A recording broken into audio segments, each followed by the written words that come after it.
মাথায় আঘাত লাগার কারণে হসপিটালে রাঙার জ্ঞান ফেরার পরে রাঙা একলব্যকে চিনতে পারে না। এমনটাই দেখতে চলেছেন রাঙামাটির তীরন্দাজ ধারাবাহিকে। রাঙা একলব্যের কাছে এসে অজ্ঞান হয়ে গেলে এটা দেখে একলব্য ঘাবড়ে যায় আর তার হাতের মধ্যে রক্ত দেখে বুঝতে পারে রাঙার মাথায় আঘাত লেগেছে। সঙ্গে সঙ্গে একলব্য রাঙাকে নিয়ে হসপিটালে যায়। এদিকে পুলিশ অফিসার সত্যজিৎ সকল ডক্টর ও নার্সদেরকে ধরে নিয়ে যেতে লাগলে বাকি পেশেন্টগুলো বলে ওঠে, এরা হচ্ছে টাকা নিয়ে মানুষদেরকে আটকে রাখে, এরা আমাদের ইচ্ছে করে পাগল বানিয়ে রেখেছে। এই কথাগুলো শুনে বুঝতে পেরে যায় রাঙার মানসিক ভারসাম্য নষ্ট করার জন্যই তারা এখানে নিয়ে এসেছে রাঙাকে। আর সেখানে দাঁড়িয়েই ডক্টরদেরকে বারবার প্রশ্ন করে বলতে থাকে কার কথায় তারা এই কাজটা করেছে। তখন ডক্টর বাধ্য হয়েই বলে দেয় একজন মেয়ের কথায় সে এই কাজগুলো করেছে।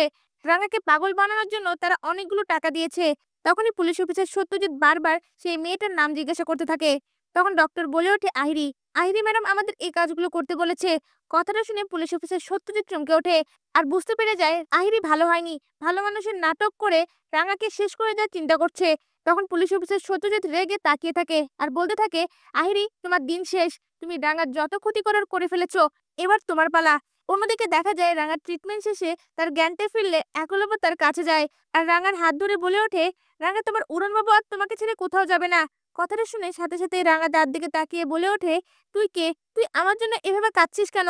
এই কথা শুনে একলব্য চমকে ওঠে। এমনটাই দেখতে চলেছেন রাঙামাটি তীরন্দাজ ধারাবাহিকে।